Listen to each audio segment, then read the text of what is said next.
Yeah, and the only other ones that would qualify would be your emergency response vehicle, so that would be the exception. So anything that's pursuit rated, we don't have on the program. Could some of this maintenance fuel bill that's went down, could it be because of all the problems we were having with the cars before?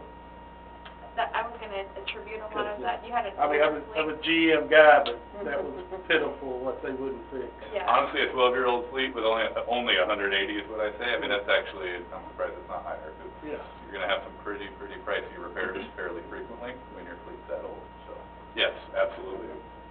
Yeah.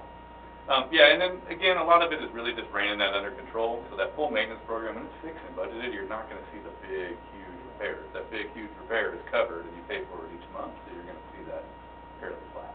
So I think it's a pretty big win operationally, and was one of the key objectives for the city when partnering with the community. Another key objective was the downtime that we had with equipment before. Yep. And I have to say, I wasn't really for the program to start off with, but I have to say that has been a big deal with us. Yep. Keeps our equipment going, and we're able to get things done and not have to have downtime that we just have to shut down.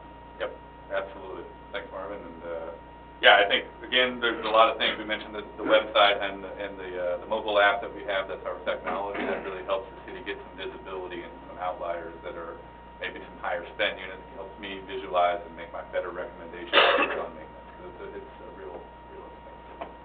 And another thing too is recalls. If we get recalls, y'all are sending those in to us, and we're getting them done punctually, whereas before we weren't. Right. Yeah. Absolutely. Anything else? Any questions? Yeah? No? Okay. Not on that. We'll get there? No problem. All right. So, resale, moving over to resale.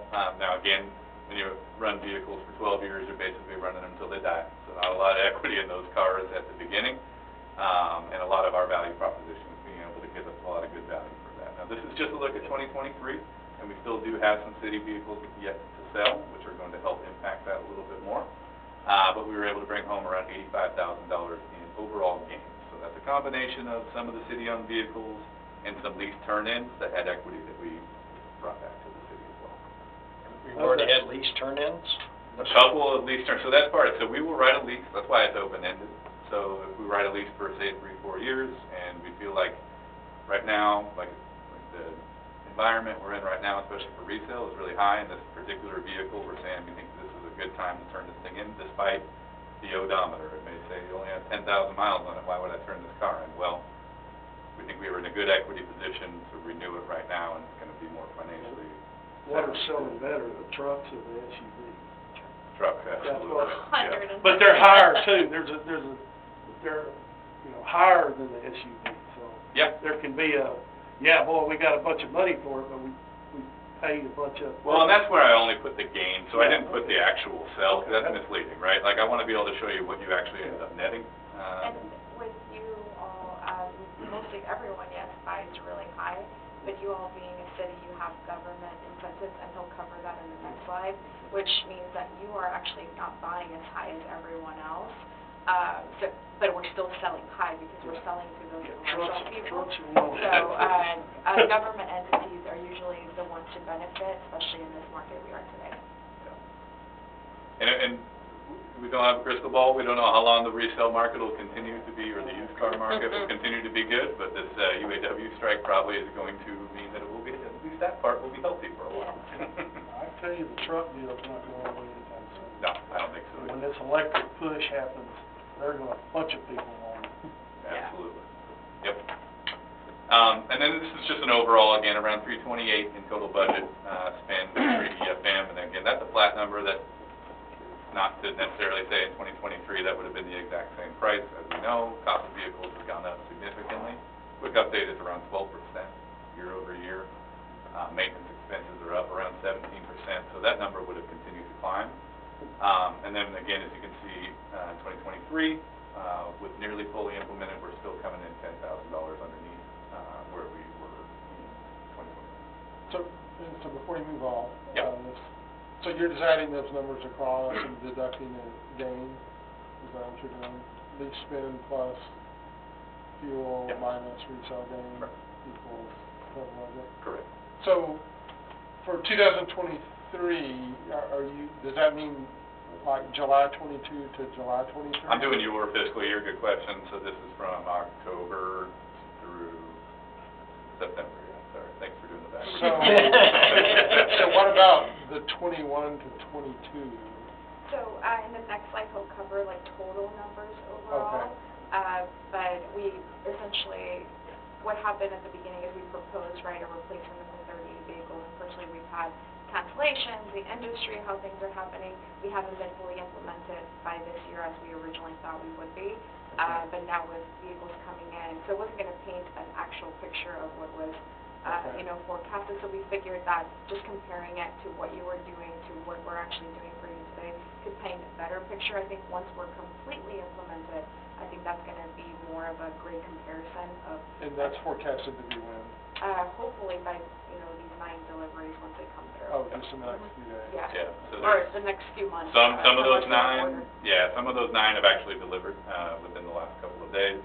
Then there's probably a few that are still sitting at upfitter, and then a few factory orders that we're waiting to see. So when you say 9, so if I'm looking at the numbers correctly, you were saying we should have 40 in our program, not 38. Because if we have 31 and then you're adding 9, 40. Sure, yeah. There may have been some growth units, and then some of those aren't necessarily replacing the city-owned vehicles to make it a flat number. Those could just be lease turn-ins, so it's not really adding anything. I do have a few lease terms that are being swapped out. So that's included in those 9? Correct. Okay. And then what about the 8 city-owned? Are those replacing the 9, or are we still going to be holding on to more city-owned? I know we've got 3 police, I'm sure that that's included. That's all that will be there. I do have 3 city-owned that are ready to sell. That are yours, not police. Correct. That city owns, they're public works. Correct. So, okay. And police is something that, you know, I came out and met with y'all probably a couple months ago, and we discussed the police units, and that's something that we decided to push until the next budget year to replace those vehicles, and those are still going to be in a good spot either way. It's just with the amount of upfront aftermarket on top of the other 9 that were already coming in, it made more sense to push. So then on the pre-EFM number, how do you determine the 182? Like, was that a historical number over several years? So what that or what? represents what you were buying annually as far as your buying patterns when we were trying to Over partner. what period? Which was, so we looked at what the previous 10, can you go back to the fleet profile? Get ready to squint. Next year. Yeah. So you did the history of like the vehicle? So we looked at what your buying patterns were annually for the previous 10 years in your Okay. entire fleet. So it looks like you were, buying patterns were 3 vehicles a year. So that 118 represents you buying 3 vehicles versus our 220 leasing 31. No, my concern was just making sure it was over a period. Yes, it was wasn't a over, 1 year no, snapshot. it wasn't over the past, so there were maybe years where you bought 10 vehicles, but another year you bought Right. 1. So we kind of Okay. just looked at your buying patterns for the previous 10 years at 2021, an average. Yeah. All right, so looking at again, just kind of going back to where, again, the reason the city wanted to partner with Enterprise or a fleet management company, those 4 priorities. So from a maintenance standpoint, again, we went over it on the other slide, but we were able to reduce it around a little under 14%. And then just a couple quick hitter notes, just industry-wide, mentioned it earlier as well, the 17% increase is what we're seeing across the industry in maintenance costs. So to have a reduction by 13%, that's a pretty good swing. And then again, fuel, don't need to spend a lot of time on why fuel prices are up. Talked about the negotiated maintenance. Those were some of the savings that our techs were able to catch for you, that we were able to help bring back to the city.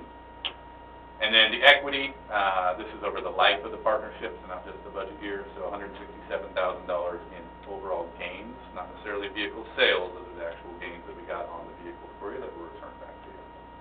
So, but to get that number, you're comparing what we've sold the vehicles compared to what we've spent